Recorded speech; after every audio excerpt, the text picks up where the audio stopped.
यशोधरा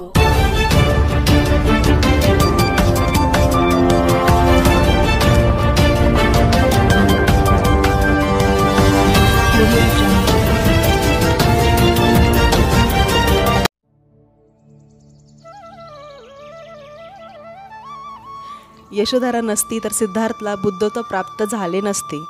जिजामाता नसती तर शिवाजीसारखा रयतेचा राजा झाला नसता.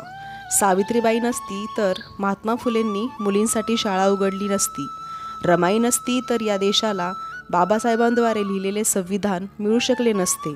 म्हणूनच जागतिक महिला दिनानिमित्त या सगळ्या महिलांना आमचा मानाचा मुजरा.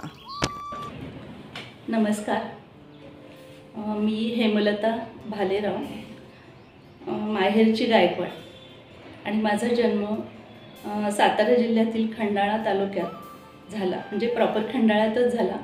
अगदी सावित्रीच्या एका हाकेवर असलेल्या नायगावाच्या अगदी शेजारी असलेल्या गावात गाव हे माझं जन्म ठिकाण. माझं बालपण हे अतिशय चळवळीत वडील असल्यामुळं चळवळ जवळून पाहिलेली आहे मी. आंबेडकरी चळवळ आणि त्याच्यामुळं अंधश्रद्धा, अज्ञान आणि अशा गोष्टीपासून आम्ही लहानपणापासूनच दूर होतो. माझे वडील उत्तम शेतकरी होते. 2 भाऊ सैन्यात होते. एक कॅप्टन, एक सुभेदार होते आणि वडील बंधू हे पोलीसमध्ये उच्च पदस्थ होते. अशा एका सधन कुटुंबात माझा जन्म झाला. माझ्या जन्मापूर्वी ते कुटुंब अतिशय हलाखीत जगलेलं होतं. पण एक खूप छान की मला चांगल्या कुटुंबात जन्म मिळाला आणि मला शाळेत घातलं आणि त्याच्यामुळं माझं हे तालुक्याचं गाव असल्यामुळं हायस्कूलपर्यंतचं शिक्षण होतं. आणि राजेंद्र विद्यालय खंडाळा हे माझ्या शाळेचं नाव होतं, हायस्कूलचं नाव होतं. आणि त्या मला अभिमान वाटतो की तिथं मी शिकले. 11वीपर्यंतचं शिक्षण झालं. पण एक गंमत सांगते तुम्हाला माझ्या लग्नाची, की आमच्या काळामध्ये 7वीत असतानाच थोडी मुलगी थोराड दिसली की लगेच तिचं लग्न म्हणजे करण्याचा घाट घातला जायचा.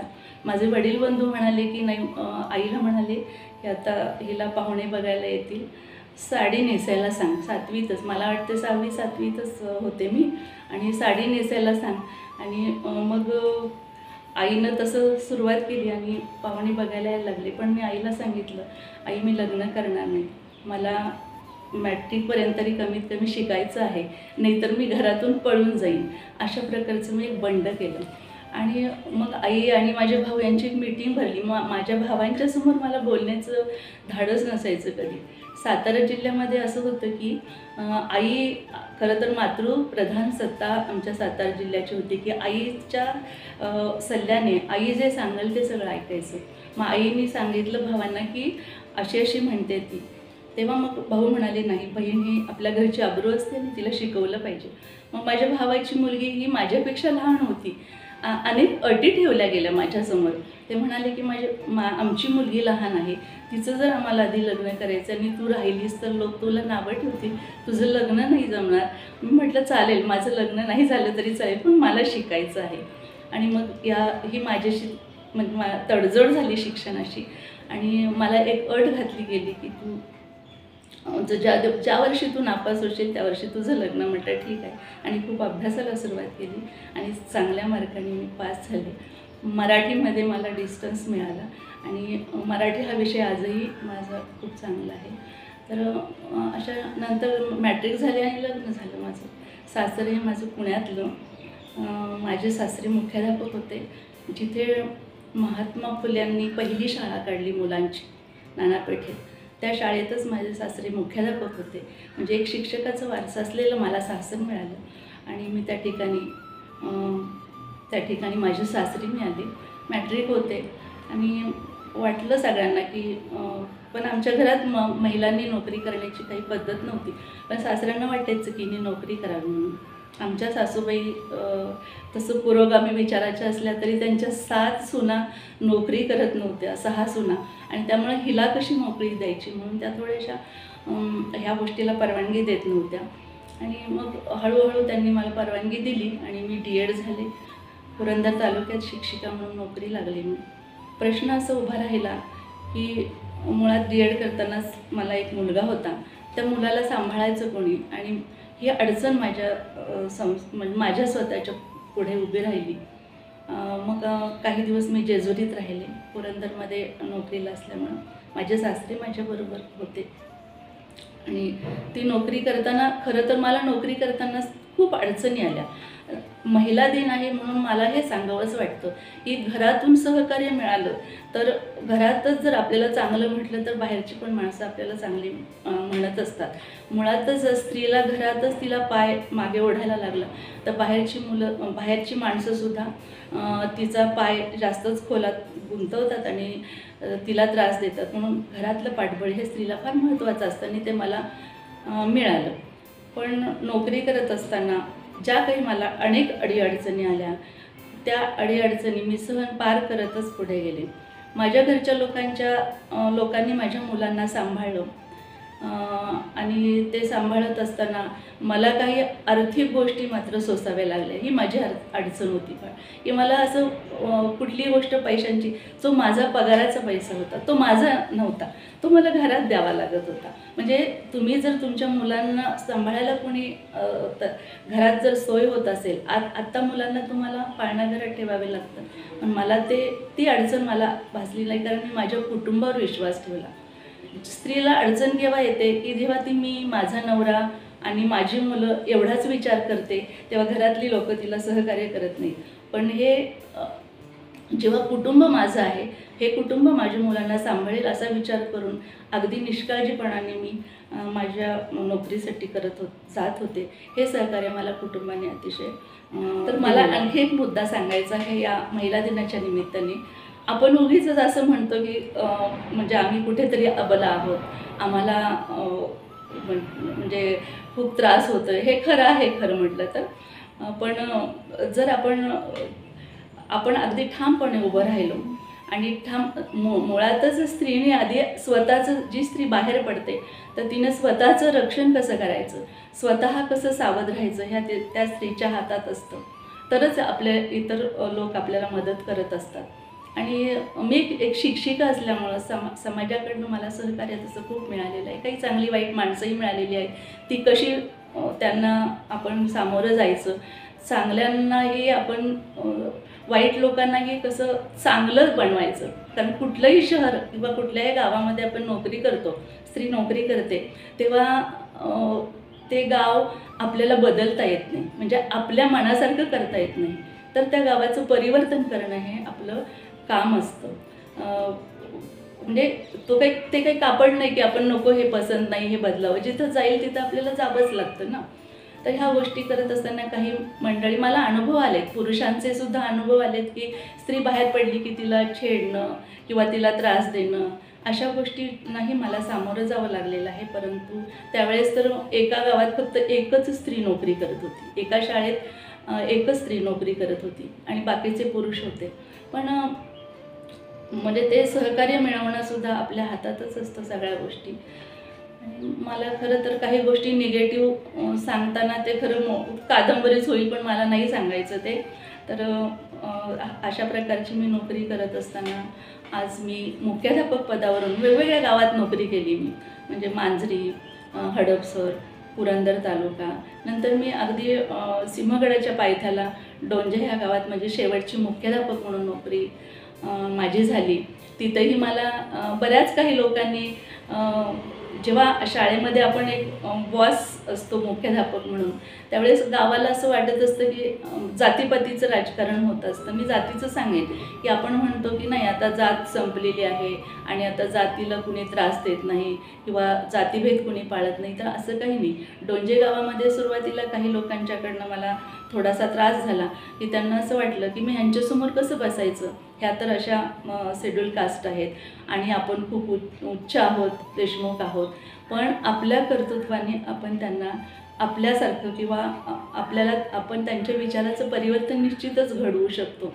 ह्याचं उदाहरण म्हणजे तिथं काम करत असताना जेव्हा आमच्या शाळेचं परिपाठ असायचा, त्यावेळेस शेतातल्या बायका त्या माईकवरती आम्ही परिपाठ आमच्या मुली म्हणत असायच्या आणि त्यावेळेस त्या बायका दुसऱ्या दिवशी येऊन सांगायचं, बाई खूप छान वाटलं, खूप चांगलं काम चाललं आहे तुमचं.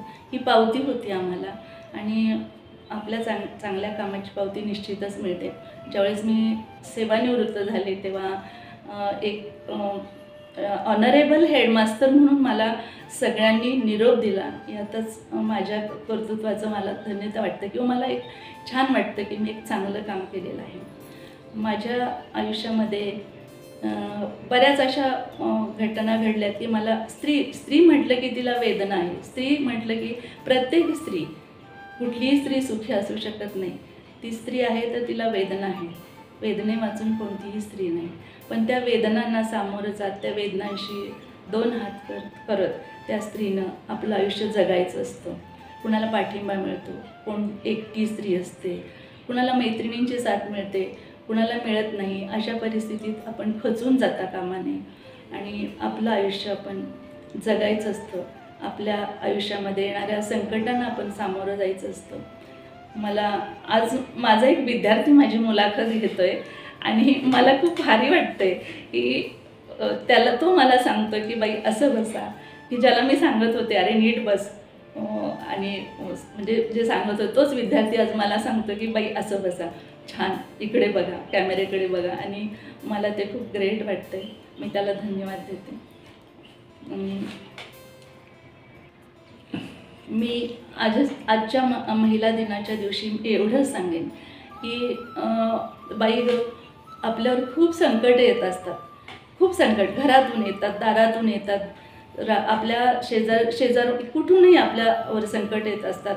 बाजारात जा संकट, हल्ली तर मुली सुरक्षित नाहीत, आपल्या मुली सुरक्षित नाहीत, आपणही सुरक्षित नाहीत. अशा वेळेस तुम्ही घाबरून जाऊ नका, अतिशय धाडसाने वागा. आणि तुम्ही जितकं घाबराल ना तेवढं इतर लोक तुम्हाला घाबरून टाकतील.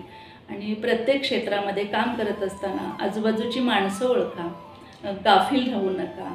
आणि कोणीतरी येईल आणि आपलं संरक्षण करेल, कोणीतरी येईल आणि आपल्याला सहकार्य करेल, अशा प्रकारची पण अपेक्षा धरू नका. इतकंच मी तुम्हाला सांगू शकते. तर आज हा 8 मार्च महिला दिन आहे.